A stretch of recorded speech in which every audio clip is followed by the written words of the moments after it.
নমস্কার। কেমন আছেন বালুরঘাটবাসী? আপনাদের সকলকে আমার विनम्र प्रणाम। जो काम हुआ है ना वो तो ट्रेलर है, ट्रेलर। जो लोग सत्तावर सरकार को एक परिवार की मुट्ठी में रखना चाहते हैं, संविधान उनकी आंखों में हमेशा खटकता है।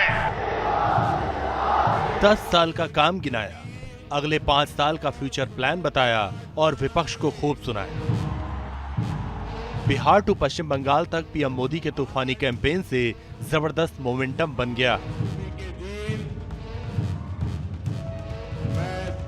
दुर्गा पूजा की भूमि पर सियासत के अजय योद्धा ब्रांड मोदी बीजेपी के लिए जितने डिमांडिंग हैं, तो एनडीए को भी पीएम मोदी का ही सहारा है। ऐसा क्यों है, उसे आप इन 4 तस्वीरों से समझ सकते हैं। 12 लाख से ज्यादा महिलाएं लखपति दीदी बनी है। पीएम मोदी ने गया में एनडीए उम्मीदवार और हम पार्टी के प्रमुख जीतन राम मांझी के लिए प्रचार किया, तो सीमांचल की पूर्णिया सीट पर जेडीयू नेता संतोष कुशवाहा के लिए पीएम मोदी अखाड़े में उतरे, जबकि दीदी के गढ़ बंगाल में पीएम मोदी ने बलूरघाट और रायगंज सीटों की कमान संभाली। नॉर्थ बंगाल की दोनों सीटें बीजेपी का खेला, यानी बीजेपी के साथ साथ एनडीए की नाव को पार कराने का टास्क पीएम मोदी ने हाथों में ले रखा है, क्योंकि निशाने पर है 400 पार। ये लोग कहते हैं 400 पार क्यों? मैं बताता हूं 400 पार क्यों। देश की जनता ने तय किया है 400 पार, क्योंकि देश की जनता 2047 में हिंदुस्तान को विकसित देना चाहती है। लखपति दीदी 40 सीटों वाले बिहार में गठबंधन बनाम गठबंधन के बीच कांटे की टक्कर है। लालू की आरजेडी और कांग्रेस के सामने पीएम मोदी की गारंटी, नीतीश, चिराग, मांझी जैसे धुरंधरों का मोर्चा है। इसी में पूर्णिया ऐसी सीट बन गई जहां लड़ाई 2 फ्रंट नहीं बल्कि त्रिकोणीय है। महागठबंधन की तरफ से आरजेडी ने पूर्णिया की पिच पर बीमा भारती को अपना उम्मीदवार बनाया, जबकि पूर्णिया के पूर्व सांसद पप्पू यादव ने पर्चा दाखिल कर लड़ाई को त्रिकोणीय बना दिया।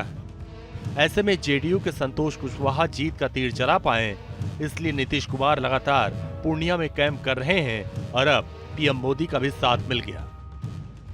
मोदी इतने से संतुष्ट नहीं है। जो काम हुआ है ना वो तो ट्रेलर है, ट्रेलर।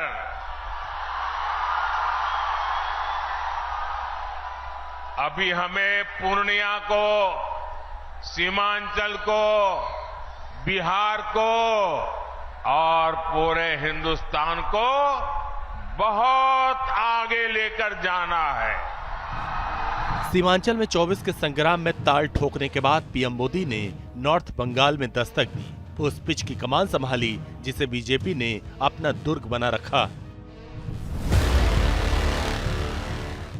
नागरिकता देने वाले सीएए कानून का विरोध करती है, इसके बारे में झूठी अफवाहें फैलाती है। ये उत्साह और सीएए का अस्त्र और पीएम मोदी का टीएमसी पर वार, इस अंदाज में पीएम मोदी ने नॉर्थ बंगाल के बलूरघाट में हुंकार भरी।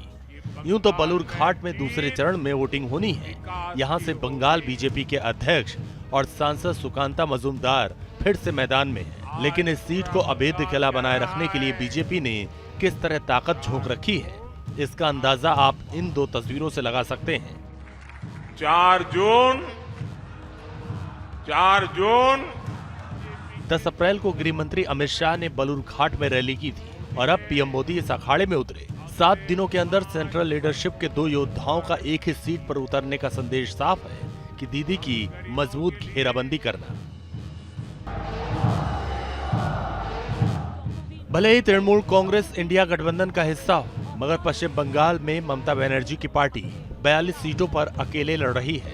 और उसके सामने बीजेपी की बराबरी की टक्कर है।